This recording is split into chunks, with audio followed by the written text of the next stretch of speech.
ladies and gentlemen, boys and girls, dying time is here. That's right, it's the Kill by Kill podcast, Friday the 13th, the final chapter edition.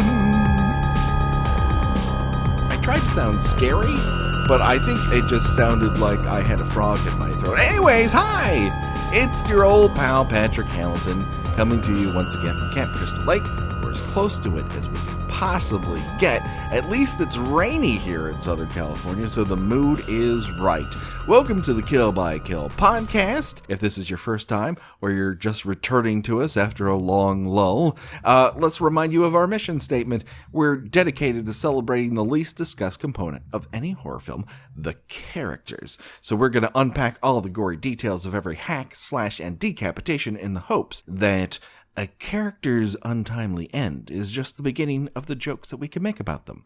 And to help me walk through the horribly dark and scary forest that is Crystal Lake, there's only one person really meant for the job, and that is the one and only Gina Radcliffe. How you doing, Gina? Happy New Year, Patrick. Happy New Year to you, Gina. It's a whole different number at the end of our checks. I hope that by the time this goes live, no major beloved celebrities have died. Maybe, right before the end of the year, something really horrible has happened. There seems to be a lot of people jumping ship, and I frankly don't blame them. You know what, Gina? We're not left alone to sort of make our way through this terrifying fright feature. Why, we've brought a special guest along. I'd like to introduce the world to one and only Amy Pascale. She is the author of Joss Whedon, a Biography, which has a really cool cover if you live in France. And I know you live in France. One person who downloads our podcast in France. And she has a podcast of her own. It's entitled Ladies Love Paul Rudd. It's Amy Pascale. How you doing, Amy? I'm doing very, very well. Although also to project into the future, I'm not completely sure we're not in the beginning of the apocalypse, but I'm going to be hopeful. No one ever knows if you're at the beginning of the apocalypse. It becomes rather apparent right around the middle. And it becomes very depressing at the end. That is a really excellent point. Well, when you think about it, I mean, you're Patrick. You're in California, and Amy and I are both in the New York area, so we're all fucked. I mean, we're just. Oh yeah. It's you're going. I mean, and you're in like you're in Los Angeles, which is probably the second most hedonistic city in America besides New York City. So we're all doomed. It's what I would say Las Vegas. I don't even have to wear a shirt most of the time. What about Las Vegas? I would think Las Vegas is probably the most hedonistic, then a tie between New York and LA. But if you don't have to wear a shirt most of the time, you are definitely much more hedonistic compared to the outfits that everybody is currently wearing in our like sub-zero temperature going on right now. I just refuse to do laundry most of the time, and I have to resort to shirtlessness, which is fine because, as we discussed in last episode, my body is beautiful, and I don't mind sharing it with everyone so they can see what is possible for them to attain if they just dedicate themselves the way I have. Wow. Which if anyone has actually ever seen me, would know that is a terrible idea. I am looking forward to your calendar. Both of you, the Kill by Kill podcast host calendar. And I'm assuming that you will be in various states of murder or undress, because that really is the theme of these movies. So, we have to turn it on the head. So we have to have, Patrick running away in the high heels while I'm chasing after him with the axe, and, the falling down, holding his hand over his face, and we gotta work against stereotypes here. Oh, exactly. But I think that Patrick, he's already explained that he's topless most of the time. So he'll be running away topless in high heels and possibly like bikini bottoms, because he's probably just come out of the water. And, you're chasing him to murder him in an assortment of ways. And let me just tell you again, really looking forward to that. I want to have a signed copy. Ideally maybe July, maybe a 16-month calendar that starts in the middle of the year. I'm just putting it out sure. there. Well, there's a part of the process that's going to take a little bit longer than most because it's lenticular, so that when you shift from the left to the right, you kind of see movement. That way you really get the most jiggle for your money. And You got to give people what they want. That's what it comes down to. God, I thought I was excited, and now I'm like 6,000 times more excited. I didn't even know I could get jiggle. And now that I know I can get jiggle, oh my God. I'm a marketing professional. Marketing professional. That you are, and I'm feeling a little bit better about this apocalypse now, because at least I know that I'm going to get a jiggle calendar, and nothing is better than a jiggle calendar, my friend. You're going to count down in style. I'm just so glad that we're spending the first few minutes of the show objectifying Patrick's body. I had it coming. I think everyone can agree I've had it coming. All right, well, yes. let's focus down on the true topic at hand, which is not my luscious breasts, as much as everyone would like to discuss them. But honestly, we're here to talk about Friday the 13th, the final chapter. So let's talk about the franchise in general with you, Amy, very quickly. We like to ask our guests when they come on, what was your first exposure to Friday the 13th? My birthday is on the 13th, and I always get kind of a weird thrill when it's on Friday. And that's about the amount of exposure. I know that there is a character that goes around in a mask, but I don't watch horror movies. And this is the first Friday the 13th movie I've ever seen. And I think it goes really well hand in hand, because Gina will be on an upcoming episode of Ladies Love Paul Rudd, where we discuss his lead role in Halloween, The Curse of Michael Myers. Yes, 6. Yeah. Which was the first Halloween movie I'd ever seen. So I think these two pair really well, because they're pretty awful. And I watched both of them the entire time going, I don't understand. How are these movies so popular? Like, why are people so excited about them? Except this one was, so Halloween had really pretty Paul Rudd. This one was just entertaining in a very 80s sort of way. You know, as I've heard you all discuss Crispin Glover as well, like, he is very, very engaging. But yeah, as I watched this, I had so many questions that I was excited to ask you all. One of which is there a running train theme in the Friday the 13th movies? Like a train theme? Like, yeah. Oh, well, there was in part 2, there was like a train museum No, that's part 3. Oh, part 3, right. The train museum in like a crappy convenience store.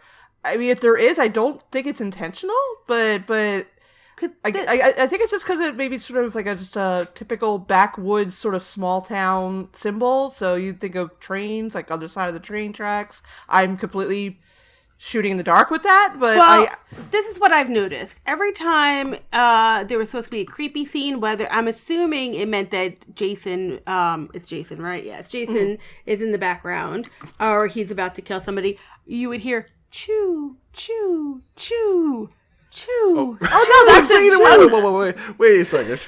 Time out.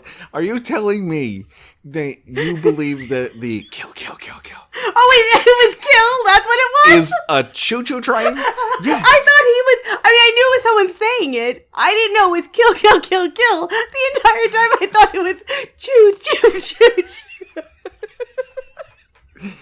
Well, that would be a train thing. Exactly. You're right. That's why I was like, okay, was he obsessed with trains as a young child? Is that why he goes after people and killing them, going choo, choo, choo, choo? Oh my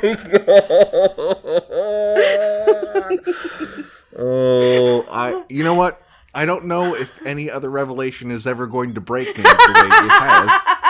I feel unmoored. Like, I don't know where I belong. I know my feet are on the ground, but I don't feel like I'm connected to the earth. Gina? Grab onto his ankles before he floats off into orbit. Now, to be fair, when I was a kid, I had a classmate who said, oh, well, that's supposed to be his breathing. And I'm like, it's his breathing? Does he have something caught in his throat? Yeah. Because that doesn't make any sense either. And it's like he's Darth Vader with a stutter.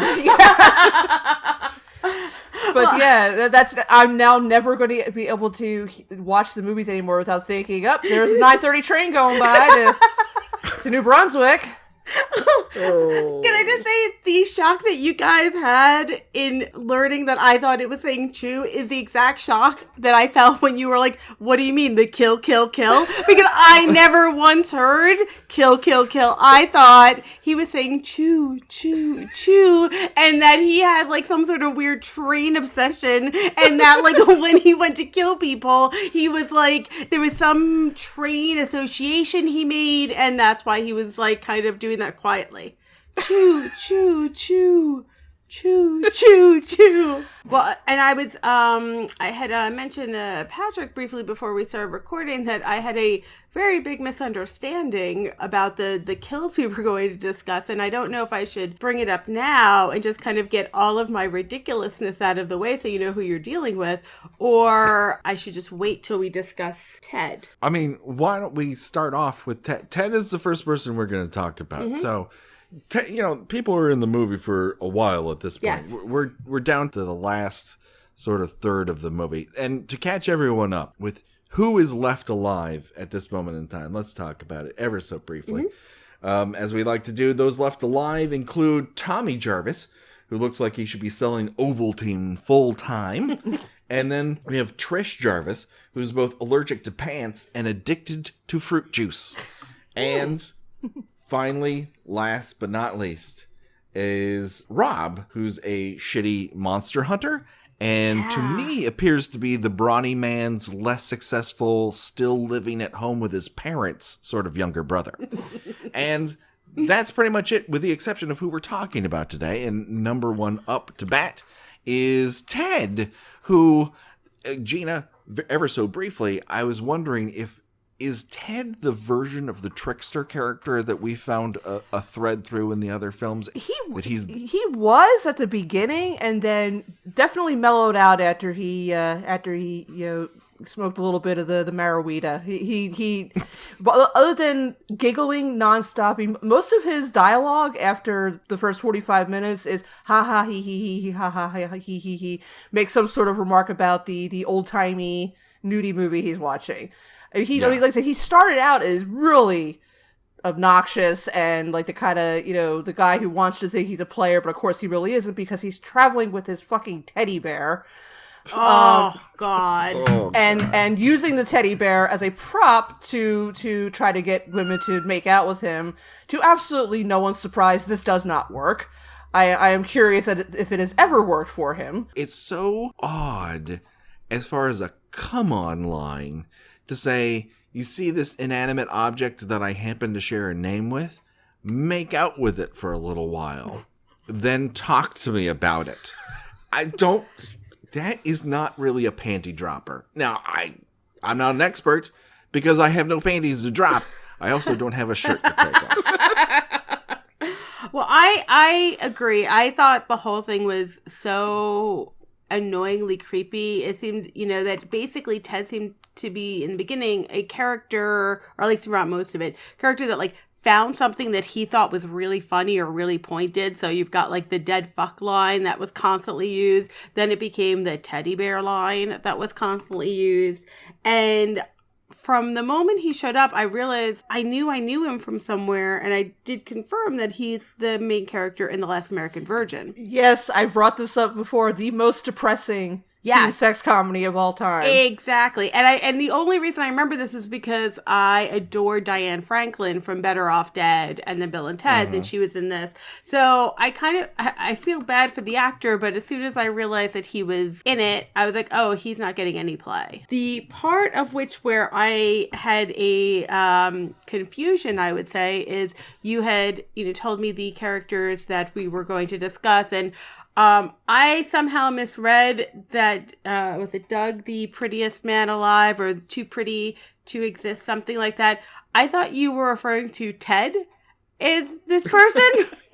And I, again, along with not understanding the choo choo choo, I kept watching this the whole time going, why does Patrick and Gina think he's so attractive? That party is, and we've talked about it quite a few times because it's almost the centerpiece of the film. Yeah. It's the spoke that everything spins around. He is such a sullen son of a bitch, just a real ass in the middle of the party.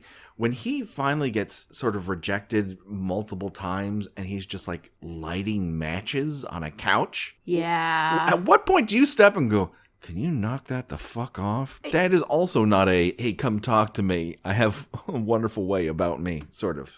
Yeah, but you know what? I found that was almost realistic because everybody, certainly in parties you go to from age 17 to your early 20s, there's always someone there that is sulking about something.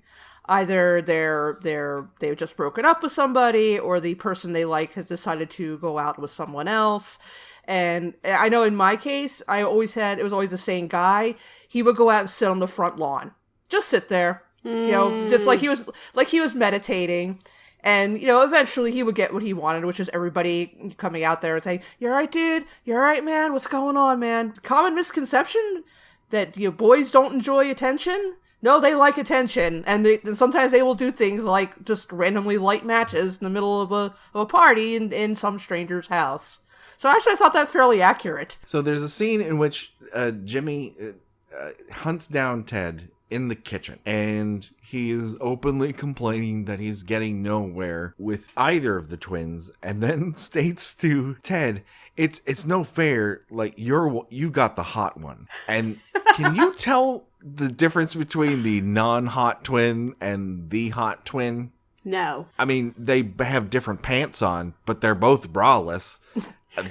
They both seem like they're going to kill everyone in that house and just sort of get away with it. And I can't tell them apart except for the shade of the pants.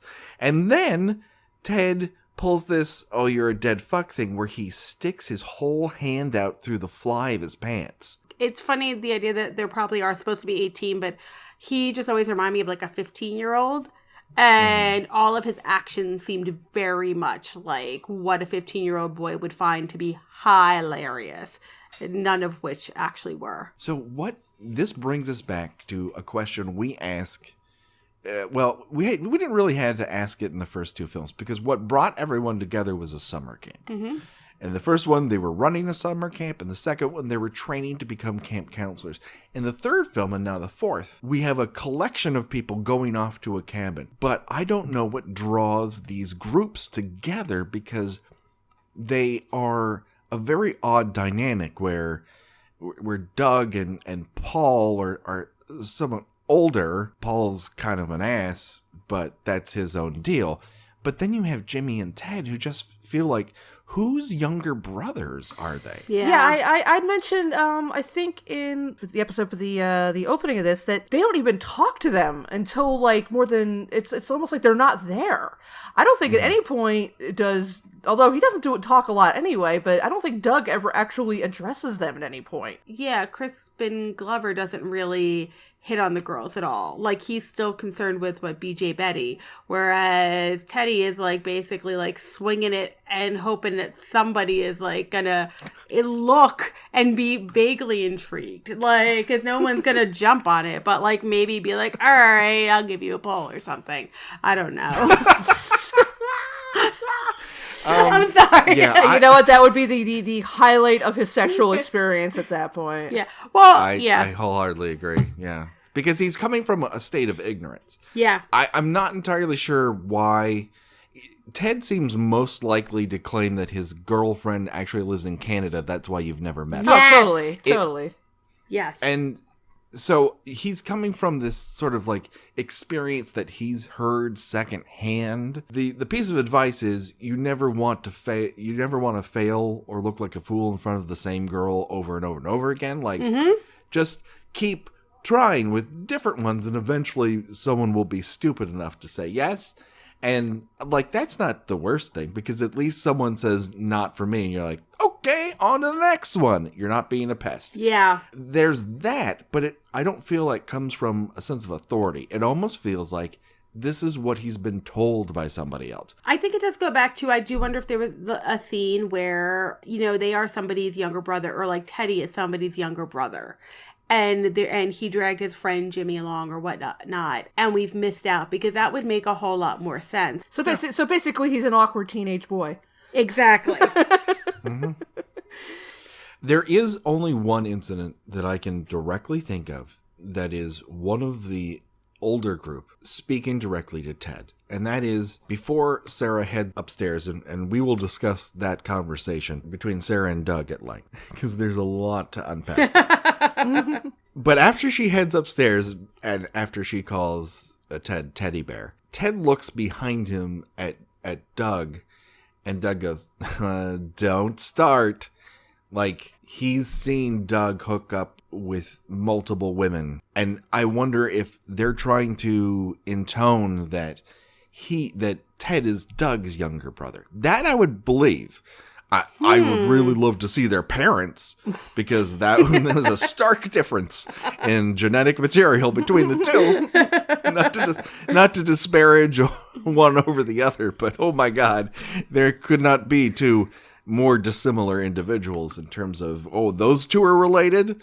I would need to see the birth certificate on that. But that's the only time I can really think about it. Or people turn around during the honorary Steve Miner butt shot when they're walking to the lake, and Ted goes, "Oh, that's a real dead fuck move," at the top of his lungs.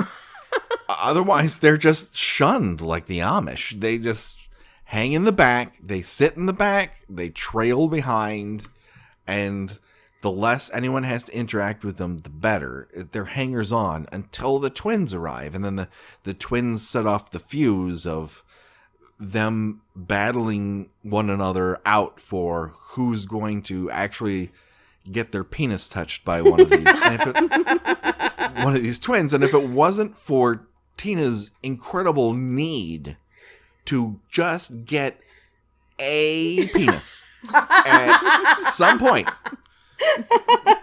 I'm not entirely sure Jimmy would be getting it, but but also Jimmy's like peaches and cream at this point. Like, that's about the most 80s boy attractive that Crispin ever was. Oh, he is so pretty in this. So pretty. His hair is super flouncy. Mm-hmm. It just stands off his head in such a way. Tina Fey once described Justin Bieber as his hair just knows what it wants to do. I feel that's a lot of what's happening in Crispin's head. So let's move along on Ted, because oh boy, we could dig into him all day. But I feel like we've exhausted a lot of his territory. Unless Amy, you have another question. No, I would say the one thing that I actually. Well, two things that I noted. One, in reading up on this, the actor apparently decided to go method. And I don't know if you saw this part, and decided, since Ted was getting stoned in the scene right before he gets killed, he was going to get stoned in the scene right before he got killed. And they had a very difficult time because he, A, could not focus, and B, became very paranoid, which is great when you're on the set of a horror film.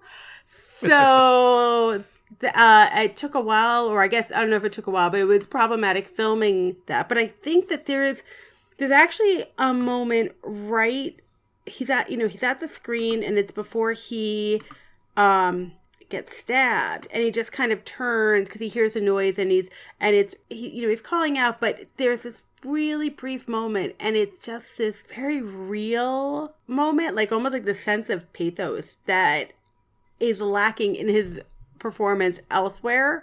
But I actually felt for him. I felt like, wow, like they managed to make him feel like a real person right before he got killed. And that might be like the most impressive thing about Ted in the entire film.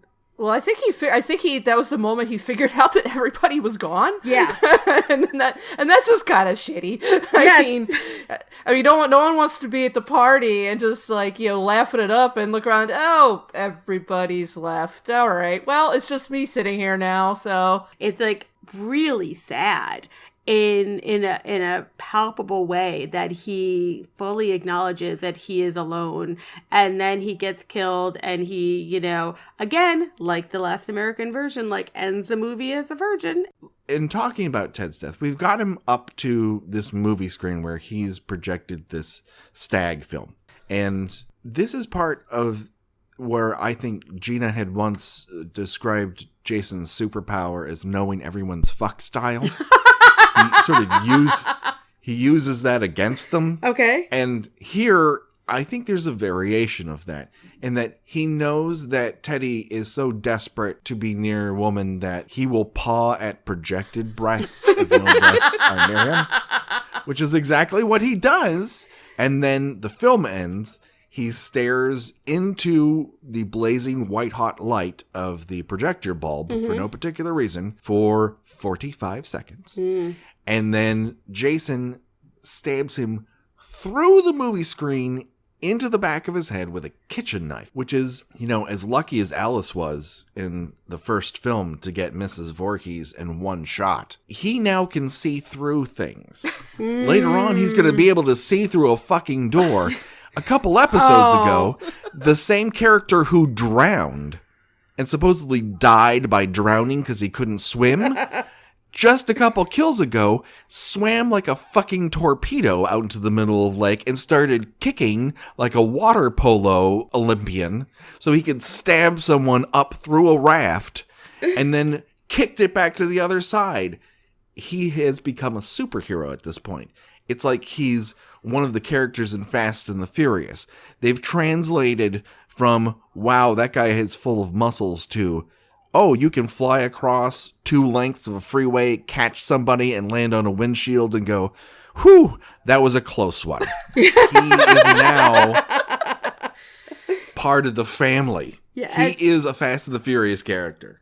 And quite possibly also a ninja, because he is going upstairs, he's going downstairs, he's going outside the house, he's going around the house, he's throwing people out the window, he's smashing people's heads against walls, and nobody hears him. And it's like, oh, well, she has a hairdryer going on, that's why she didn't hear anything. Oh, well, Ted is watching a movie. You're not going to hear somebody flying out of a window and landing on top of a car. Unfortunately, that puts Ted in the ground, at least for our discussions, but he'll live forever in the Friday the 13th universe. R.I.P.D. Ted. Kill, kill, kill, kill. Break, break, break, break, break.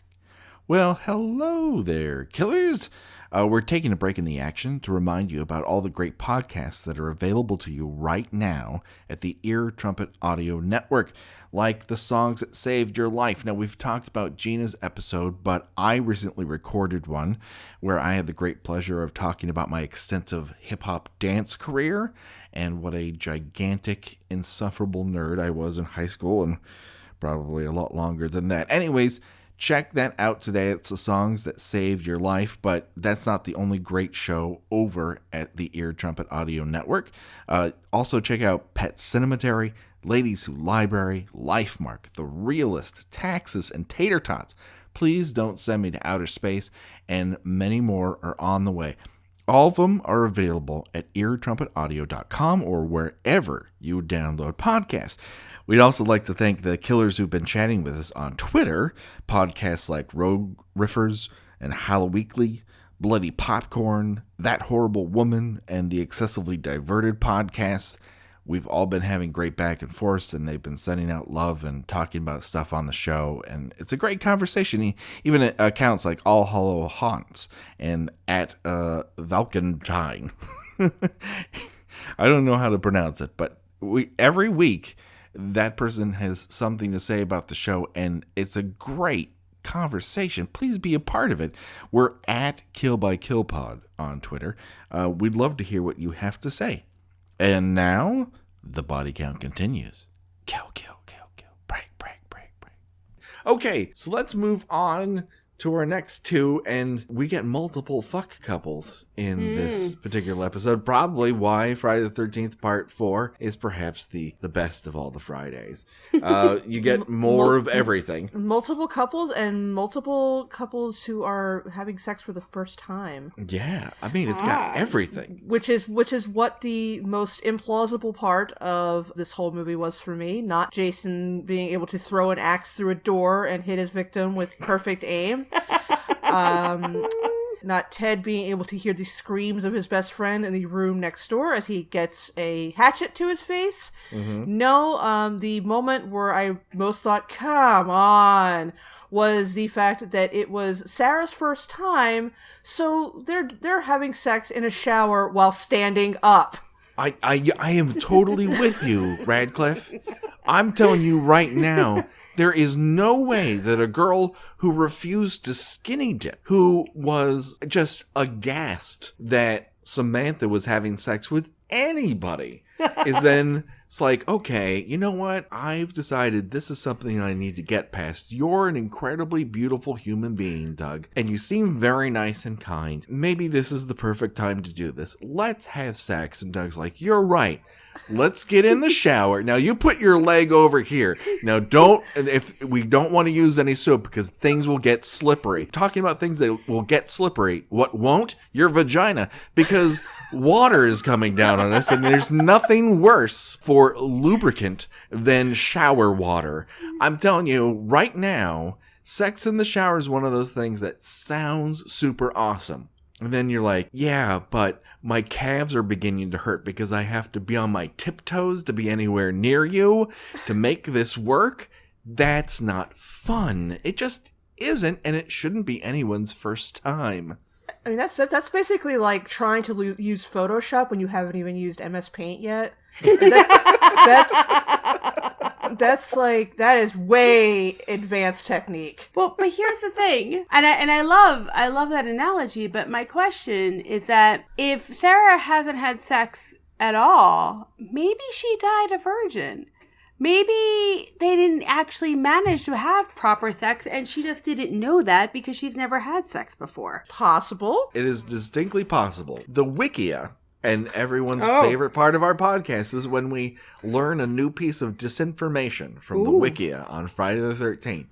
They claim that Doug and Sara are washing up before they're going to have sex.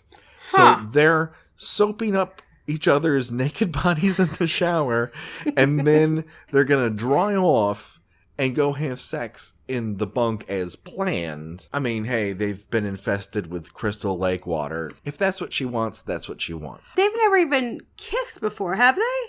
Not that we've seen. I mean, them kissing in the shower is the first time we see them make intimate contact. That sounds very clinical. But so I don't think it's the most crazy and plausible concept that they have decided to shower, because if she is a virgin, this is the first time they've even kissed, and she's, like you said, Gina, she's gonna jump right into shower sex. Like, it could be a thing where he's like, all right, like, and she's so skeevy about everything that I can see her just needing a little bit of, like, foreplay that is just tender kisses in the shower before she goes off into the bottom bunk and gets bunked or whatever. Get bunked. Get bunked. There's your hashtag. It's always a special moment when our guests come up with the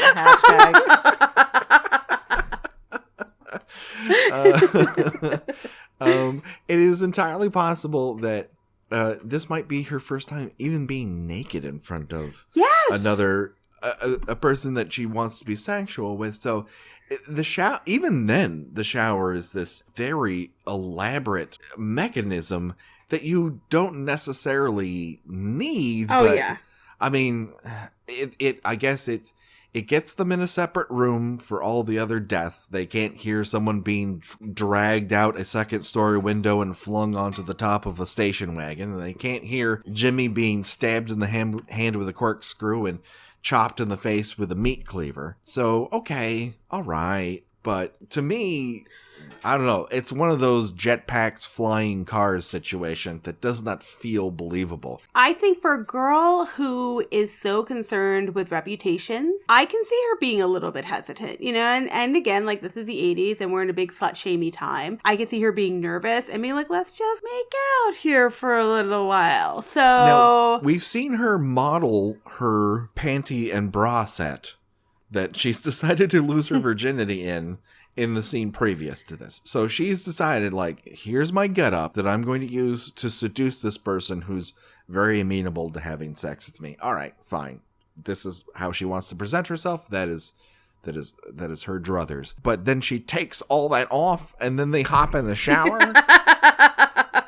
Or does she put it back on after the shower? Because she seems like she might really not know what she's doing. Yeah. Oh, she does not know what she's doing. I mean, for one thing, she wraps a towel around herself while she's still standing in the shower. Yeah, that's crazy. Which is not practical at all. No, that towel would be completely wet. Like, there's no point to this. So I could totally see her taking her clothes off, taking the shower, then putting underwear back on. Oh, yeah. But she never gets the chance to really do that because Doug serenades her with the world's weirdest fucking song. And then she's like, oh, okay, I'm going to put on this loud device near my ears. Keep singing. And I looked it up. Apparently, it's a big band song that was done by like Tommy and Jimmy Dorsey. And What the fuck is happening to this cabin? Did they go back in time? Yeah, we Between the about records and this, that makes no fucking sense. I agree. We talked about that in the last episode, how they seem to have driven through some sort of rip in the time-space continuum where there's only old music, there's these old-ass nudie films, and then they're slow dancing to, like, 1930s dance hall music. It's you're right, it's almost like a weird sort of It Follows thing where the clothes and the cars are all very modern, but they're in this sort of, 1930s Depression-era neither world. I know, it's like this cabin is built on top of a VFW hall that died and was buried there. It's just like they're being haunted. It's okay, let's back this up here, because while we've talked about them maybe in passing here and there, they're due for their own examination. We meet Doug and Sara very early on. They're in the station wagon of doom on their way up to the cabin. They pass Mrs. Voorhees' inexplicably clean tombstone, and Sara looks out the window at it like it's going to jump up and transform into a ghost. She looks at it like, oh my god, do you see that? Yeah, it's one tombstone amongst the other tombstones. I agree, it's weird that it has a roadside view.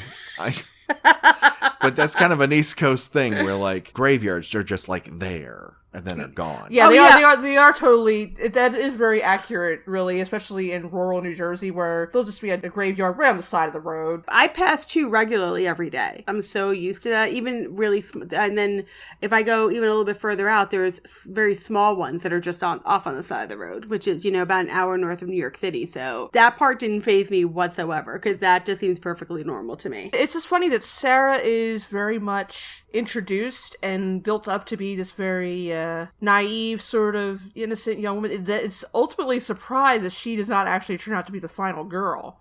Because she seems like they picked her up from a convent, and that, on their way to the cabin. At one point, Gina, she is frightened by a branch. That's how on edge she is with the idea of being in the same place and time as boys. And then everyone goes to go swimming, and I once again want to point out Doug's outfit. Doug is wearing a blue striped polo shirt tucked into rolled up sweatsuit material micro shorts. That's hot. That's really sexy. I don't know what you're talking about, Patrick. Well, that's the thing. If he was walking around Brooklyn right now, he'd be getting play. But it seems very odd that no one goes, don't walk out of the house like that. That's super weird. I don't care how many NBC shows you were on. Take that fucking outfit off. I realize that you are basically the poor man's Rob Lowe here, but you cannot be seen in public in that booty short getup. They share a lot of common in terms of they both have impossible bone structure, but Rob Lowe at the very least has a light behind his eyes. I mean, even at his most shallow, there was some sort of spark that drew you to him. Whereas the actor Peter Barton, who played Doug, he seems like an empty vessel. And I know he's filled with blood being pumped by a heart, but I'm not super convinced. Yeah, he's not. I mean, I've been watching this, rewatching this movie in bits and pieces, so to speak, and I never remember that his character has any dialogue.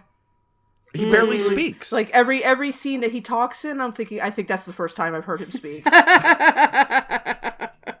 And you know, that's what happens when you are a incredibly good-looking person. You don't feel the need to have to learn how to conversate or show there's anything going on behind your incredibly good looks. But yeah, I mean, he's very, very charisma-free. While we're at the lake, Samantha swims up to Sara, who's on a dock. Samantha is nude in the water, and she sidles up to it and says the following. Come on, Sara, let's see what you got. Come on, strip and dip. Strip and dip. Strip and dip sounds like an appetizer at Buffalo Wild Wings, rather than a command to a friend. However, it's a command I think I want to start throwing at all of my friends, just to see if anybody falls for it. Like, hey, strip and dip. Come on, strip and dip. Exactly. She says it so proper, too. I don't know if it's ADR or what. Come on, Sara, strip and dip. Where did that Delaware accent come from all of a sudden? It reminds me when over the summer I was at or last year I was visiting my cousins in London, and their little girls, every time they would say my name, was Amy, and it cracked me up to no end. So it kind of reminds me of like Sara. Now if a 7-year-old said to me, Amy, time to strip and dip, that would have been creepy. But yeah, between Samantha trying to get Sara to go skinny dipping and Ted worrying about Jimmy's virginity, this is a group of friends that has a lot invested in each other's nudity. and that's weird to me, because I don't actually care about my friends' sex lives that much. I mean, if you're getting any, God bless you, I'm happy for you.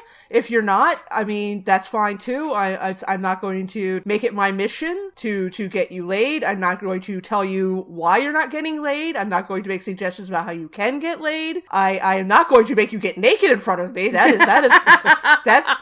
for certain. I mean, if you want to, we'll have to have a talk about that. But I'm certainly not going to demand that you strip nude in my presence. And again, this is something you only really see in movies. I think it's particularly an 80s thing too. Right. I think it changed when it occurred to a lot of people that it was not at all as abnormal as we were led to believe to graduate high school while still being a virgin. I mean, even if you think about like 90210, there's a whole part, especially in the first season, when Brendan and Dylan are dating, and it's, when is she going to lose her virginity, and when is she going to lose her virginity, and oh my God, you know, Dylan has obviously had sex, and you know, all of these other characters, and that is a big pressure-filled thing that does not really come up on teen TV now. So it's like, even going back to Sara, you know, bringing the outfit that she's going to lose her virginity in and modeling that, like, that is such a thing that would be kind of in these movies at this point. It was so much in the culture at the time that I am not terribly surprised by it. So let's get to both Doug and Sarah's death, as much as I want to talk about their conversation on the couch, where she tricks him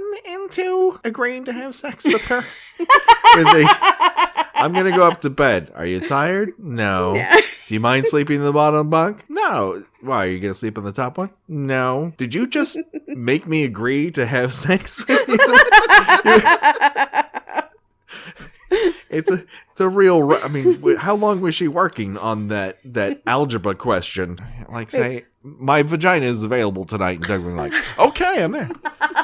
Well, Gina, I mean, that was in the handbook that all girls got in high school, that if you want to have sex, you have to trick a boy into it through the bottom/top bunk dilemma. And a lot of girls went that route. There were other options that you could go with, but I mean, I know I certainly tried out the bottom/top bunk dilemma question. I guess you didn't get the same pamphlet, Patrick? Well, I always thought you had to write it on the back of the Constitution, and then Nicolas Cage has to find it and then find an ancient relic, and then somehow you get to have sex with somebody. Or at least that's how it felt to me. Yeah, whatever you do, you did not actually say, hey, let's have sex. Oh, no. you did not use any vernacular that even remotely could be interpreted as "I would like to have sex with you this evening." I'm sorry, I'm very busy fanning myself because I feel an onset of the vapors.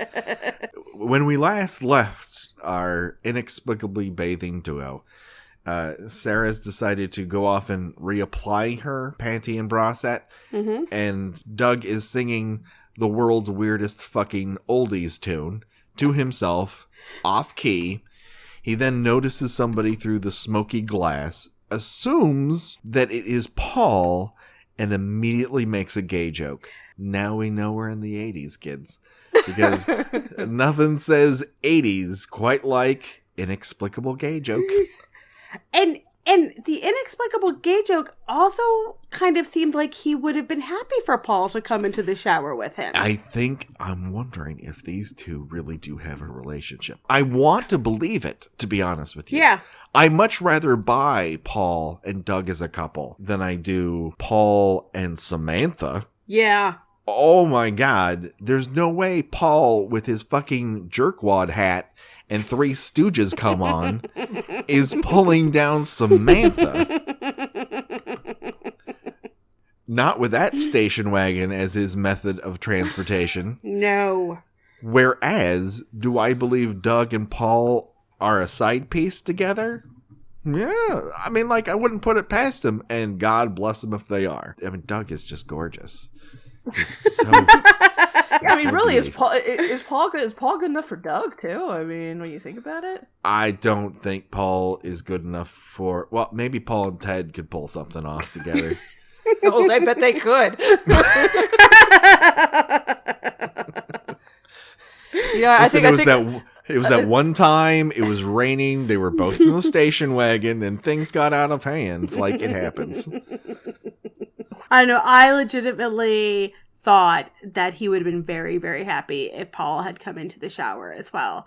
Because, especially if he was just in the shower with Samantha and was like, yeah, she just wants me to make out, but I just want some, like, good, hard bunking, Like, I want to get bunked really hard, and Paulie's the one who's going to do it in the shower. Like, it's probably going to work a little bit better. I almost feel like Doug is a merman.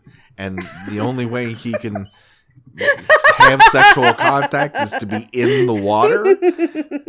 Like he's the man from Atlantis or something like that? I don't know. He's a question wrapped in a mystery within an enigma. I love the tone of voice that you get every time you talk about Doug, because it really is just you are so charmed and smitten by him, and it's adorable. That's okay. I just melt. I mean, it's fine because me and other female guests have just been like, Crispin Glover. I think there's like I'm allowed to like who I like. No, you should. I just, like I said, it's your voice softens a little. There's no mocking. I sincerely appreciate your adoration. I appreciate great beauty. I think that they really needed to have Doug and Jimmy get into a sort of cheekbone off because man, those are some chiseled jaws and chiseled cheekbones. Absolutely. Mm-hmm. Speaking of cheekbones, Doug gets his smashed. One by Jason's hand and the other into the tile wall. This is crazy. He's like Jason Voorhees is like the fucking Hulk at this point. Yeah, this is a good death. This is probably this is the one. I mean, as far as being memorable, this is one that I took me a while to be able to watch it.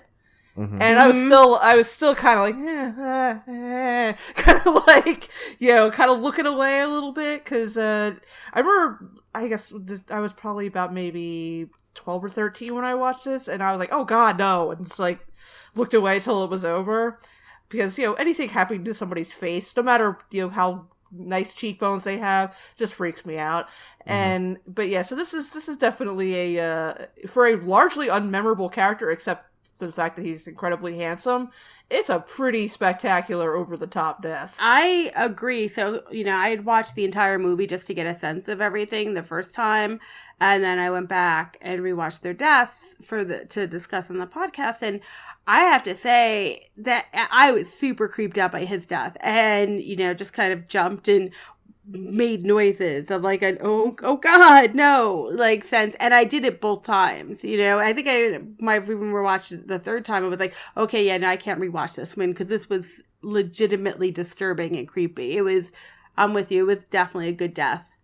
It's the closest that Friday the 13th comes to Suspiria level, oh no, don't do that to a human body level horror. Everything else it's a little Game of Thrones when that one character basically gets his head torn apart. It's pretty gross. And then Sara comes back in when she does not hear the dulcet tones of Doug emanating from the bathroom and discovers him face down into the broken glass. So we're again adding insult to injury.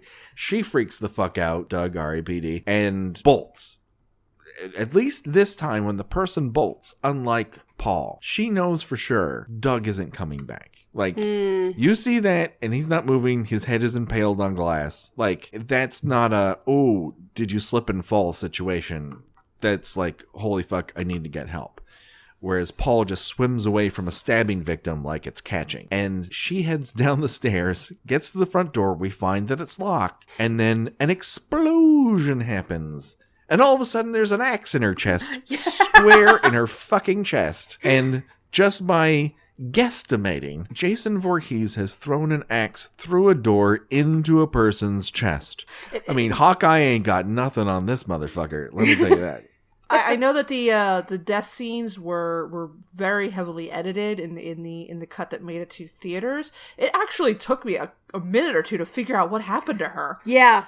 Because at first I thought he shot her. I'm like, where did he get a shotgun from? Because I mean, you're right. The door just explodes. It's entirely built in the editing bay because they shot it in pieces. They shot the exploding door, and then you cut to the axe already in her chest. All of the action is implied via the movement of the camera. So I'll give Chuck Zito this. He knows how to make these death scenes super memorable. He doesn't know what to do with actors.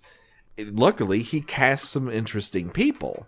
But, that is entirely built within the camera. And it works. It doesn't make a lick of sense, but it works. We should put that on a fucking t-shirt because we say it every goddamn episode. I mean, there's like 2 hits in the door that like the axe is coming through. So you see a little bit breaking through the door just a little bit. And then the axe was in her chest. And actually the first time I watched it, I was really confused because I didn't realize that she saw Doug. I thought she saw Jason in the bathroom and was running away from him. So then I was really confused how the axe came through the door. But it goes along with your ninja theory that he could have like jumped out the bathroom window and came around to the front door to take her out. But I'm really glad that both of you also felt that this made absolutely no sense, yet it was really jarring and disturbing because I kept thinking, like, am I missing something? Like, there seems to be some big part here. I do not understand how this went through the door. I do not understand. He's a wizard and he's appreating. That's what you're missing. Yeah, he's apparently achieved the ability to teleport because he must walk right past the room that she's in when she leaves the bathroom. Mm-hmm. It's not like he's heading out the window in the closed off bathroom that doesn't have a window. Yeah, so, I mean we've all seen how tiny bathroom windows are. So he must just his 6'5", 220-pound self in work boots must have just glided right past her. She has the hairdryer on. That drowns out everything. Mm-hmm. And, goes downstairs, waits outside the door because he knows she's going to come running down the stairs and try to go out the front door. I mean... Because he's also... He also has the power of prescience. He knows everyone's sort of panic reaction, I suppose. Yeah. The sort of yin to the I know your fuck style yang. He's a feral backwoods Sherlock Holmes. He is always one step. He's always one clumsy, giant, filth-covered footstep ahead of everybody. So who taught him how to do this? Like raccoons? Because that's the only animal I can know of that's this fucking sneaky. So let's get down to everyone's favorite game show in these United of States, at least for now. It's Choose Your Own Deathventure time. So, Amy, we're going to decide what way we would die if we had to die in one of the ways that we talked about in this particular film. So, your choices are knife to the back of the head, a la Ted. Face crushed in the shower, a la Doug. Or axe to the chest, a la Sara.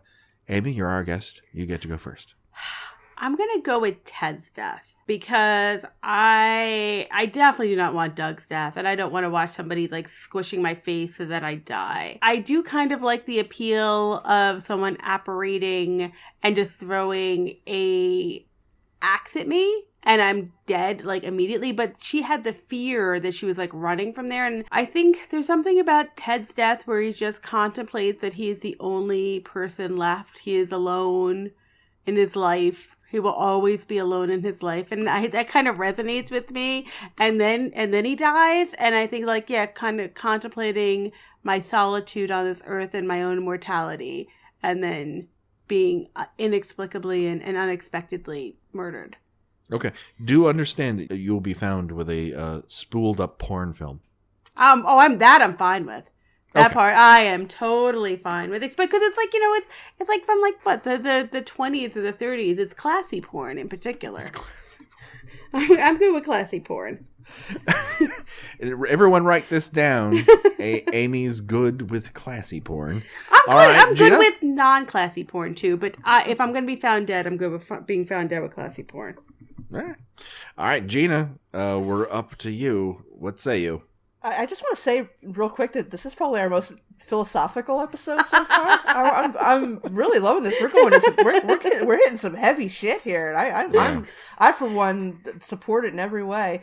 That being said, for the completely opposite reason that Amy wanted to go out the way Ted did, I am going to pick Sara. It seemed relatively quick. She was gone a second. I don't want to just realize that I'm totally alone in the world and have that be the final thought passing through my mind before I'm swiftly taken out. So yeah, I'm gonna go with Sara. Well, the two of you have something in common with the deaths that you've chosen, and that is you never see it coming. So it's a surprise. I am going to go a completely different way. I think this is the first time we've all chosen different deaths.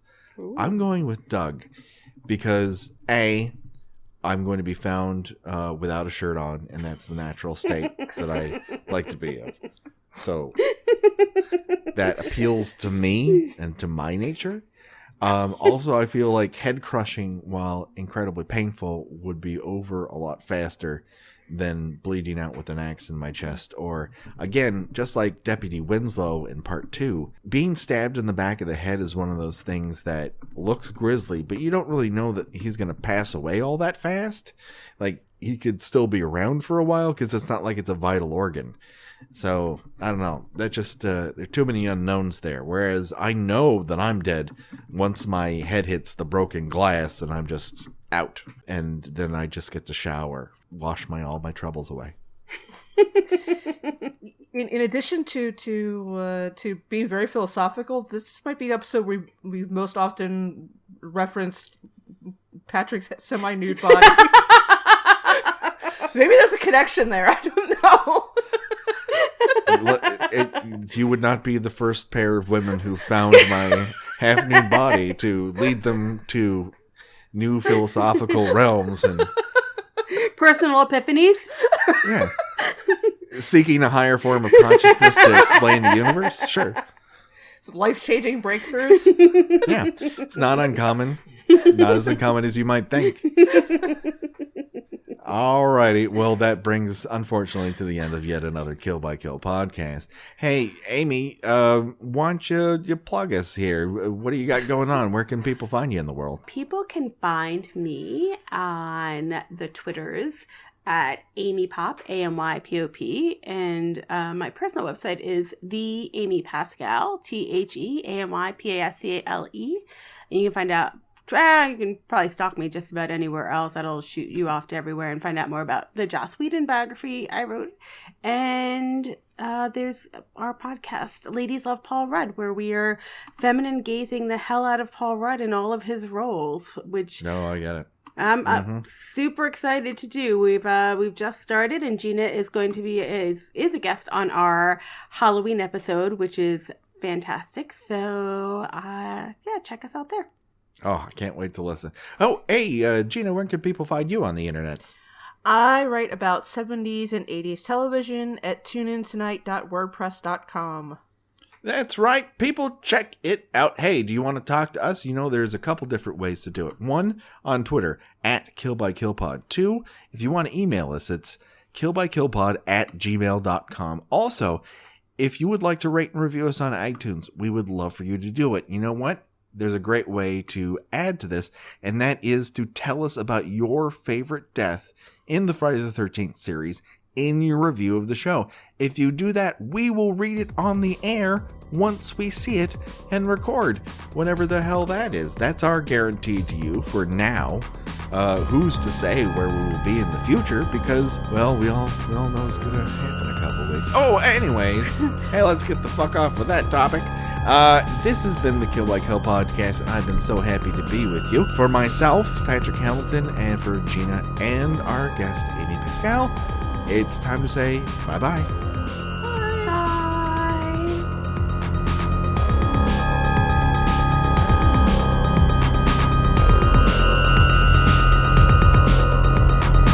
Kill by Kill is produced by We Write Good and is intended for entertainment purposes only. Friday the 13th is owned by Paramount Pictures. Jason is owned by New Line Cinema. No infringement is intended. Kill by Kill logo was designed by Josh Hollis. Visit him at joshhollis.com. The Kill by Kill theme was created exclusively for us by Revenge Body. Get the whole track and much, much more at revengebodymemphis.bandcamp.com today.